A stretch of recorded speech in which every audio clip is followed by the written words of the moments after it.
chosen this topic, I have wished it to be a little bit more mature, but since God herself has invited some children here, it was a sign from her that I should respect this place, the library, and to be more polite and gently.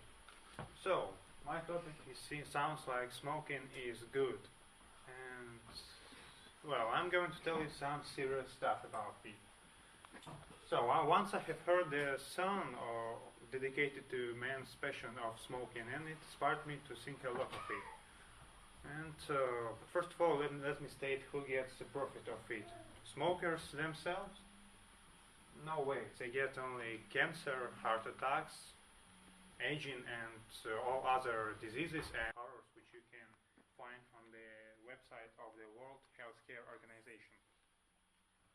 Well, moreover, it's a frame from one of my favorite films by Kevin Smith. You can see him in the cap and long hair.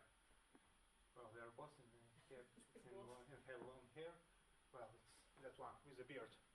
So he had written this monologue about smoking, but the main phrase from this monologue was that the people that spend $53 a week on stuff that kills them. So think of that once. And well, if the smokers don't, who else we have? We have factories and traders of the smokers, of the cigarettes. In these films, those traders were called cancer merchants or death merchants. I'm not sure, and it doesn't matter. So, well, if to take the Winston, you know the trademark Winston of the cigarette, and it's well, it refers to the Imperial Tobacco Company.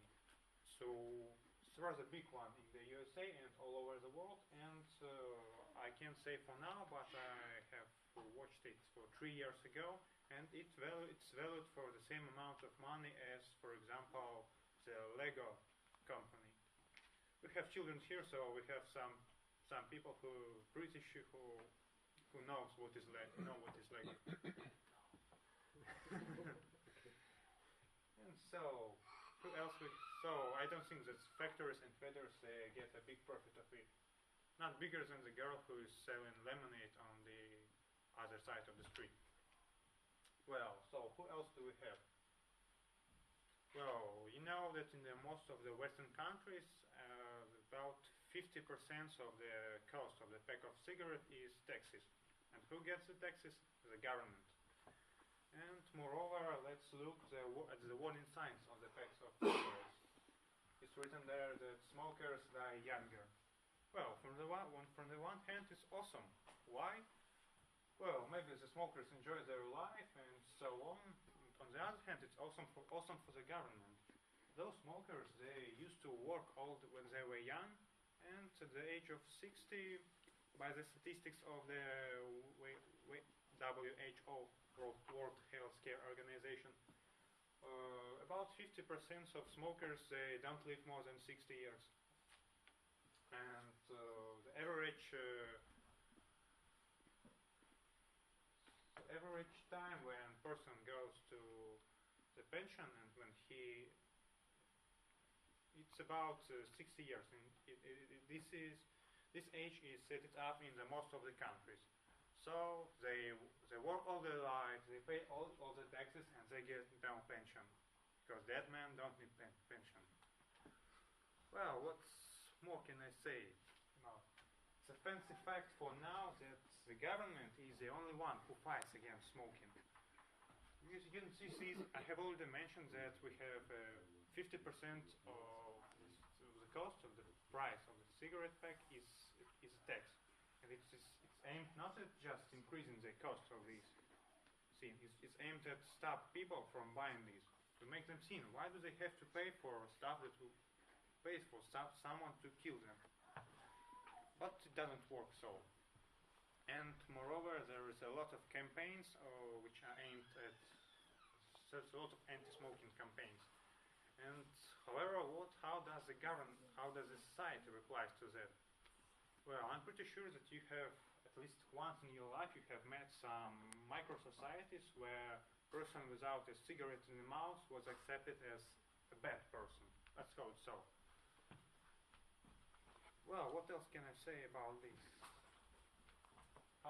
Maybe I should say, I should tell you how I see the future. I see future bright, bright with millions of little torches in people's mouths. Well, why does it so? Let's go back to the history. Since the 1970s, all the world, except the Soviet Union, of course, they live in the consumer society. What does it mean? Well, it was first of all it was the way to get out of one of the economic crises of those years, and it was aimed at increasing the demand by affecting the supply, and not just affecting the supply. Before that, they have used to involve customers or consumers to buy more. And what now we have the advertisement. I have told once about the power of advertisement, and so I'm not going to repeat it. Well, so what do I think about smoking? I'm pretty sure that in the next 30 or 40 years, the smoking would be advertised the same way as iPhones and books, laptops, and all other stuff. Why do I think so? Well, the government gets the biggest profit from it. So I'm pretty sure that once it can change its mind. Well, maybe I have just read too much of anti-utopia books. I'm not sure. But that's how I see the future. And, well, if someone here remembers my speech about the advertisement, well, do you remember the image of the team, of my peer, for example? Well, this team has to have the newest gadget, hype, or overpriced clothes, it's better to say it that way, and it has to do something trendy. So I think that in the next 20 years, this person has to add cigarette to his mouth to be fashionable.